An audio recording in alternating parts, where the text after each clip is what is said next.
Ρωσία θα είναι ένα από τα πρώτα, το πρώτο από τα 3 τελευταία βασίλεια αυτού του κόσμου, αυτής της μορφής του κόσμου, για να κυριολεκτήσω. Και έχει την δύναμη αυτή και την εξουσία πλέον από τον Θεό να γίνει ο αντίχριστος του αντίχριστου.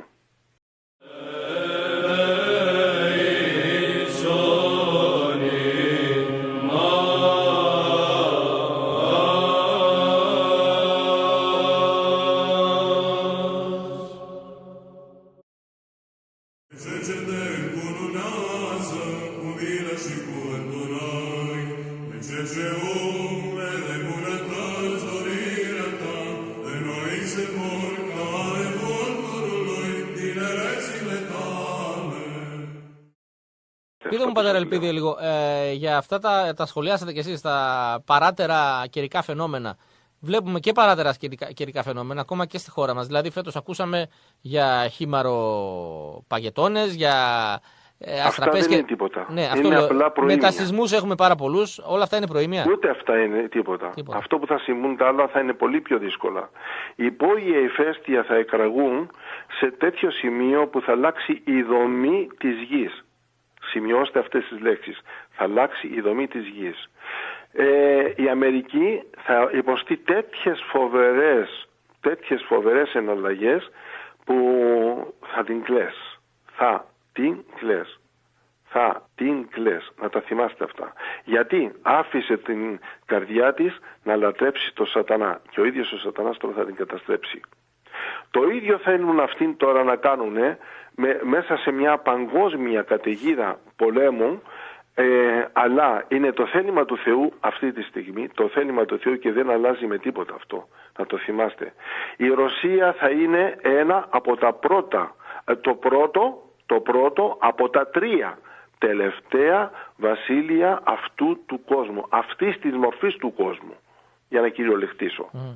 Και έχει την δύναμη αυτή και την εξουσία πλέον από τον Θεό να γίνει ο αντίχριστος του αντίχριστου.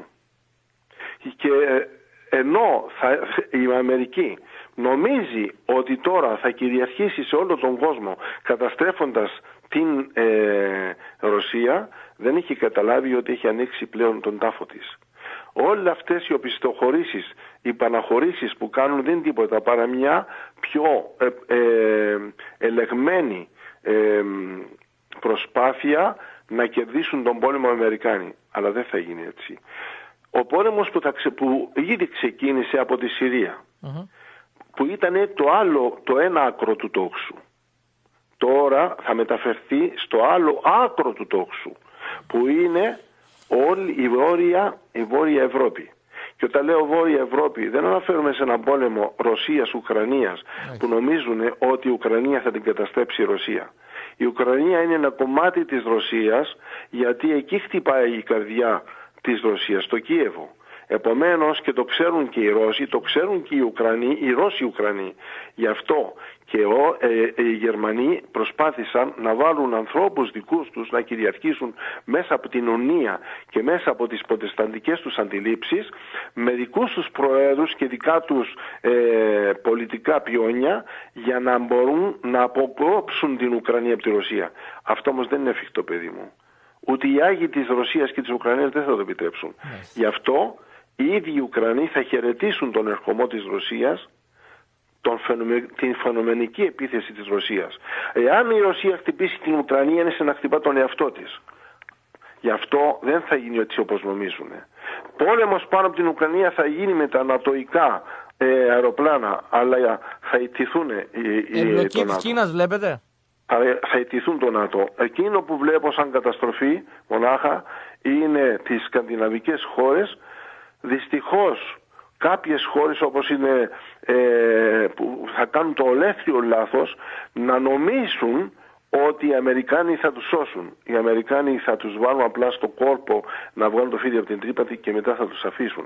Γι' αυτό όλα τα μικρά κράτη που θα μπουν σε αυτόν τον πόλεμο εναντίον της Ρωσίας να θυμούνται ότι είναι ανόητο ένα σκυλάκι να τα βάζει με μια αρκούδα. Το μόνο που θα μπορούσα να συμβουλέψω όλους εκείνους ανθρώπους, όπως έκανα και χθες με πήραν από τη Ρουμανία τηλέφωνο και με ρωτούσαν, πάτερ μου, τι να κάνουμε εμείς, μου λέει οι Ρουμάνοι, σε αυτόν τον πόλεμο με την Ουκρανία και τη Ρωσία. Τους είπα μια κουβέντα, αυτή που θα έλεγα και στην πατρίδα μου.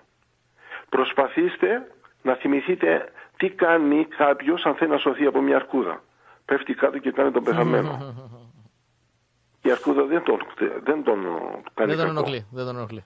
Πατέρα, εάν δεν κρατήσουν ουδετερότητα, είπα στη Ρουμανία, εάν δεν κρατήσετε ουδετερότητα θα καταστραφείτε. Αλλά δυστυχώς αυτή την ουδετερότητα δεν θα την κρατήσουν. Όλα δεν θα ονομάσω κράτη τα οποία θα καταστραφούν. Δεν θα ονομάσω κράτη γιατί δεν θέλω αυτή τη στιγμή να χρησιμοποιήσουν μέσα από αυτά τα λόγια τα κράτη εκείνα που θα πάθουν μεγάλη ζημιά. Αλλά βλέπω μεγάλη καταστροφή σε πολλά κράτη. Λυπούμε τη Σκανδιναβία που θα καταστραφεί γιατί θα πιστεί από τους Αμερικάνους να πάρουν θέση εναντίον της Ρωσίας. Λυπούμε τη Γεωργία που θα πάρει θέση υπέρ του ΝΑΤΟ. Λυπούμε τη Βουλγαρία και Λετωνία σε όλα αυτά τα μέρη που θα πάρουν δυστυχώς τη θέση των Αμερικανών. Είναι προτιμότερο, αν έχουν λίγο εξυπνάδα, είναι προτιμότερο να λουφάξουν και να μείνουν ουδέτεροι, να μην πάρουν τη θέση κανενός. Ούτε το Ρώσο ούτε τον Αμερικάνο, αν θέλουν να σωθούν. Το ίδιο όμως και εμείς.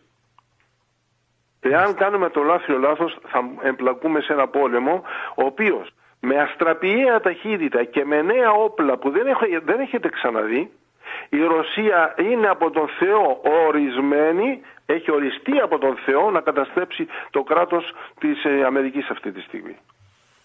Έχει οριστεί να καταστρέψει το σατανικό κράτος της Ευρώπης και Αμερικής που έχει δηλώσει υποταγή στον σατανά. Πατέρα μου. Μετά από εκεί να ξέρετε ότι ο πρόδρομος πλέον, ο αληθινός πρόδρομος του Αντίχριστου θα είναι η Κίνα.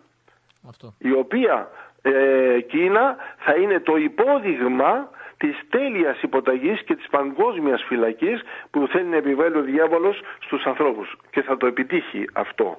Γι' αυτό ας είμαστε λίγο πιο προσεκτικοί. Και θα μπορούσα να πω κάτι άλλο. Όσοι θέλουν να το παίξουν μάγκες, ας συνεχίσουν να μιλάνε και να λένε όλες αυτές τις αηδίες που λένε μέχρι τώρα που ακούω. Αν όμως θέλουν να είναι λογικοί άνθρωποι, πιο καλά να προσευχηθούν. Γιατί η επόμενη μέρα θα είναι πολύ σκληρή.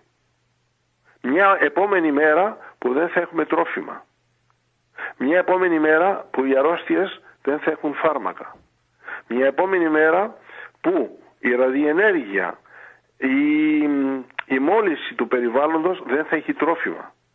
Αντιλαμβάνεστε, αγαπητέ μου Στέφανε, γιατί πονάει η καρδιά μου για αυτά που βλέπουν τα μάτια μου. Πείτε μου λίγο, πατέρα, μια τελευταία ερώτηση, γιατί με πιέζει πάρα πολύ και ο χρόνος.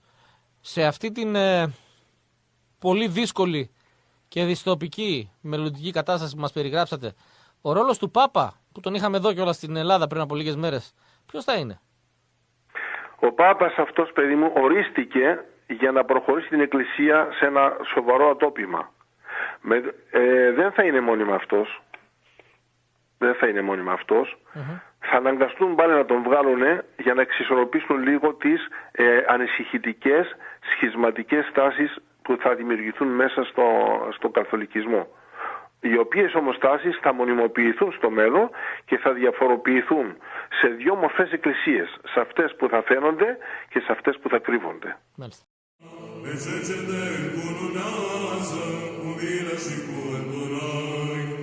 Málesτα.